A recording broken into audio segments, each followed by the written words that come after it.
మన తొలి వెలుగు ప్రేక్షకులందరికీ నమస్తే. డేంజర్ పారాక్వాట్ అంట, డేంజర్ పారాక్వాట్. ఈ మంద అంట గడ్డి మంద అంట. దేనికి ఇరుగుడున్నా లేకున్నా ఈ పారాక్వాట్ అనే మందుకు అయితే ఇరుగుడు అయితే లేనే లేదంటులా. కర్మజాలి కనుక కడుపులో పడితే ఇక బతికి బట్ట కట్టినోడే లేదంట.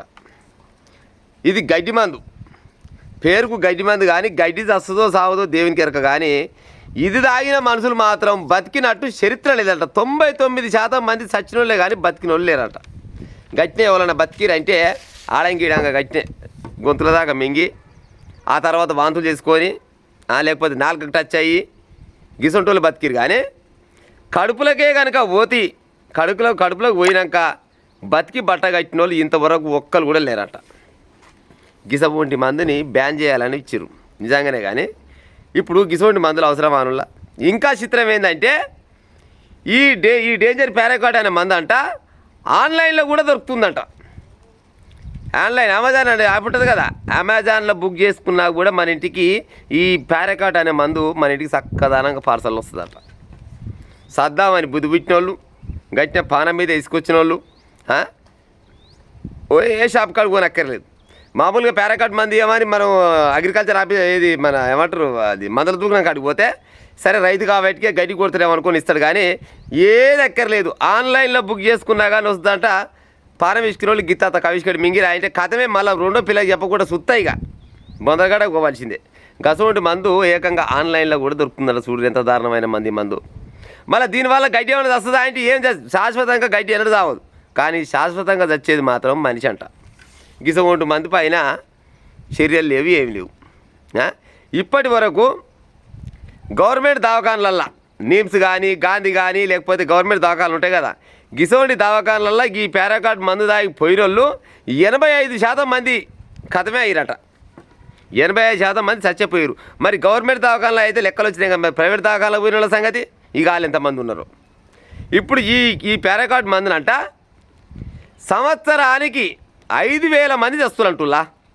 సంవత్సరానికి 5,000 మంది గత 10 సంవత్సరాల నుంచో మరి 5 సంవత్సరాల నుంచో. కానీ సంవత్సరానికి మాత్రం పక్క 5,000 మంది ఈ గడ్డి మంది తాగి చస్తురంట.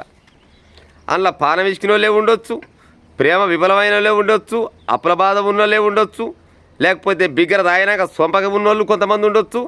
పలు రకాల కారణాలతోటి చస్తోళ్ళు ఏటా 5,000 మంది చచ్చిపోతురంట. చూడురు కథ. గిసవంటి మందుని బ్యాన్ చేయరంటే బ్యాన్ చేసే కాలం లేదు. మరి ఎప్పుడు బ్యాన్ చేస్తుండొచ్చు ఇక అంటూరు లీడర్ లాలోలు దీన్ని బ్యాన్ చేయాలంటారు. కానీ మరి ఎప్పుడు బ్యాన్ చేస్తారు ఏం కథ చెప్పురు. ఇక క్లియర్గా ఇచ్చిండు. ఏమని ఇచ్చిండు? రైతులు ఇప్పటివరకు 36.3% మంది వచ్చిరట. రైతులు ఈ పారాక్వాట్ అనే మందు తాగి గడ్డి మందు తాగి 36.3% మంది చచ్చిపోయారట. మళ్ళీ పోతే విద్యార్థులు 46.2% మంది విద్యార్థులు చదువు రాకనా, చదువుకోకనా, లేకపోతే అయ్యమ్మేమన్నా గట్టిన మాటలు అంటేనా తెలిసో తెలియకనో క్షణికావేశంతో చచ్చిన వాళ్ళు 46% మంది విద్యార్థులు ఉన్నారట. మరి ప్రేమ విఫలమైన వాళ్ళు ఎంతమంది ఉండొచ్చు, అప్పుల బాధలు ఎక్కువైన వాళ్ళు ఎంతమంది ఉండొచ్చు, ఆరోగ్య సమస్యలు ఉన్న వాళ్ళు ఎంతమంది ఉండొచ్చు. చచ్చిపోవాలని ఆలోచన ఉంటే మనం షాపు పోయి కొనుక్కొని ఎక్కడ కూడా లేదు. ఆన్లైన్లో పారాక్వాట్ మందు కావాలా మాకని మనం బుక్ చేసిన 24 గంటలలో ఇంటికి వస్తుందంట. ఎవరేం చూసి కవిష్కడి మింగని అంటే ఖతం అవుతారంట. ఓ గవర్నమెంట్ వాళ్ళు మా అమ్మగారి గిసోండి మందు దీనివల్ల చాలా మంది వస్తున్నారు. ఇంకో విషయం ఏంటంటే ఈ గడ్డి మందు ఎప్పుడైతే కొడతామో మనం వరాల పాయింటో లేకపోతే మన బావలకాన్నో కొడితే ఎంతవరకు కొడతామో అంతవరకు భూమి మొత్తం నాశనమేనంట. భూమిలో మళ్ళీ ఏమైనా పంటేదామంటే మళ్ళీ పంటలు సరిగా పండాయట. భూమిని నాశనం చేస్తుంది, మనిషిని నాశనం చేస్తుంది. మరి ఎంత మూతవారు తయారు చేసిండో ఎంత మునగాడు తయారు చేసిండు మందు పాడైపోను. కానీ దీనికి మాత్రం ఇరుగుడు లేదంట. ఈ ఇరుగుడు లేని మందు తయారు చేస్తే పార విసికినోళ్ళు కానీ గిట్టనే ఏదో అప్పు సప్పు ఏదైనా ఉన్నా కానీ సావాలనుకుంటే ఆయమన్నది ఒకే ఒక మంది ఏంటంటే గది పారాక్వాట్ అంట. పారాక్వాట్ అనే మందుని బ్యాన్ చేసే ఉపాయం చేయాలి రాజకీయ నాయకుల వల్ల ఉంటే. అంటే పేదోళ్ళు చేస్తారు కదా, దాని ఏముందిలే మాకేమనుకుంటారా ఏమి లేదు. పానం విసికితే మీ దాకా కూడా వస్తుంది. కానీ మా అమ్మగారిని ఇది అక్కర్రాని మందంట.